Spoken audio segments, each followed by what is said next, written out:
The Alliance of American Football. It's almost been half a decade since the AAF folded and left many football players without a job. Of course, some would get jobs in the NFL and some would sign with other football leagues. Players would make it big because of the AAF, like Atlanta legend kicker Younghoe Koo, who had earned a Pro Bowl with the Atlanta Falcons, and the Orlando Apollo, now Cleveland Brown, Dearness Johnson. But arguably the most discussed position in football is the quarterback. Today I'll be going over all of the quarterbacks that signed with the AAF and where they are now. I'll be splitting between the two conferences in the AAF, the East Conference and the West Conference. Today I will be covering the East Conference, which consists of the Orlando Apollos, Memphis Express, Birmingham Iron, and the Atlanta Legends. AAF quarterbacks. Where are they now? As the Express were dealing with a quarterback carousel, the Atlanta Legends were just flat out bad. At least y'all had Younghoe Koo. Matt Simms, known mainly as the son of Super Bowl winner Phil Simms, was the starting quarterback for the Legends. He would start in Louisville, playing only 2 games his rookie season. He would transfer to El Camino College, where he led a team to a title and threw over 2,000 yards in 10 games. After earning some success, Simms would transfer to University of Tennessee. During the 2010 season, he would play in 10 games and throw for over 14,000 yards. 2011 would be struggling for Simms. He was 27 of 62 for 319 passing yards and 3 interceptions. After going undrafted, he would sign with the New York Jets in 2012. He would play the preseason but was a final roster cut, but signed a reserve contract later in December.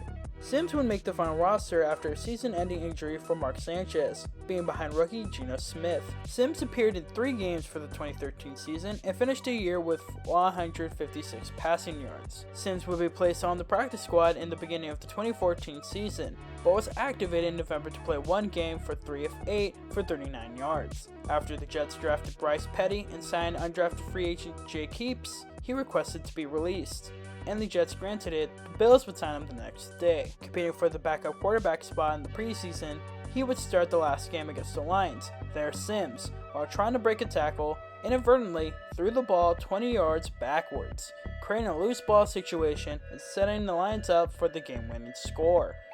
The Bills would come the next day. Simms would spend the next couple of years with the Falcons until being released in the beginning of the 2017 season. He would be drafted by the Legends in November 2018 and became the starter. He would start until week 4, where he would be injured and eventually benched for Aaron Murray. He would start week 6, the last game of the AAF. Simms would throw 2 touchdowns and 7 picks with the Legends. Simms would sign back to the Falcons after Kurt Benkert was placed on IR in the first game of the preseason, but would be placed on IR himself for the rest of the 2019 season. He would be a free agent once again and try out for the Texans in 2020, but no contract. As of now, Simms runs a quarterback training company named Simms Complete Quarterback. As the Legends were successful, Aaron Murray took advantage of Simms' injury and played for their first win. Murray, after a successful high school career, would commit to Georgia, and then his glorious college career began. After Zach Mettenberger was dropped, Murray would take starting duties in 2010. By 2013, Murray would already claim SEC career records for passing touchdowns and passing yards. After a huge performance in Georgia, Murray would be drafted by the Kansas City Chiefs in the 5th round of the 2014 NFL Draft. Murray would be on and off for the Chiefs, but not play a snap for them in the regular season. After his struggles in the preseason, the Chiefs would cut Murray in September 2016. He would spend 2016 with the Cardinals and Eagles, and eventually sign with the Rams in 2017, but was waived after the draft that year. Murray would sign and then be drafted by the Legends in 2018. Murray would be the backup to Matt Simms until week 4 against the Arizona Hotshots, where he came on the field after an injury to Simms, where he would win the first game for the Legends. Murray would win the starting job until week 8, where he was benched for Matt Simms. Murray would go 2-2 as Legends starter, throwing over 1,000 yards, 3 touchdowns, and 7 picks. After the AAF, Murray would be allocated to the Tampa Bay Vipers of the XFL as a Tier 1 quarterback. He would start the first game against the New York Guardians, where he would complete 16 of 34 pass attempts for 231 yards with no touchdowns to 2 picks before suffering a foot injury. He would miss week 2 and eventually be benched of the dual threat of Taylor Cornelius and Quinn Flowers when the season ended. After the XFL, Murray would be hired as a color game analyst for CBS Network. In 2022, Murray would be promoted to a college football analyst. With Sims and Murray switching the starting quarterback job, Peter Pujols would never get his moment to shine for the Legends. Pujols would commit to the Holy Cross. Pujols ranked first all-time at Holy Cross in games career played, games career started, and career pass attempts. Pujols ranked second in the Patriot League in both passing yards and yards of total offense, while standing third in pass efficiency.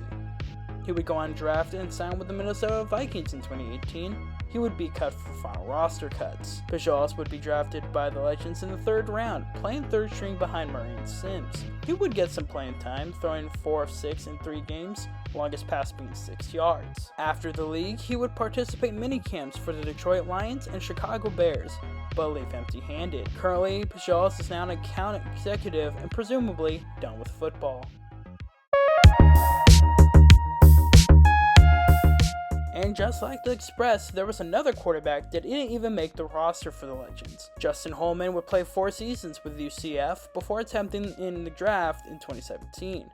He would go undrafted and participate in minicamps with the Falcons and the Jaguars, but not get signed. Holman would sign with the CFL Montreal Alouettes, where he would not play a single snap and was released. Holman would be protected by the Legends, but would be released by them before the start of the season. He would try with the Seattle Dragons in the XFL, being behind Brandon Silvers and BJ Daniels, being inactive for every game. Currently, he is presumably done with football. And that's it.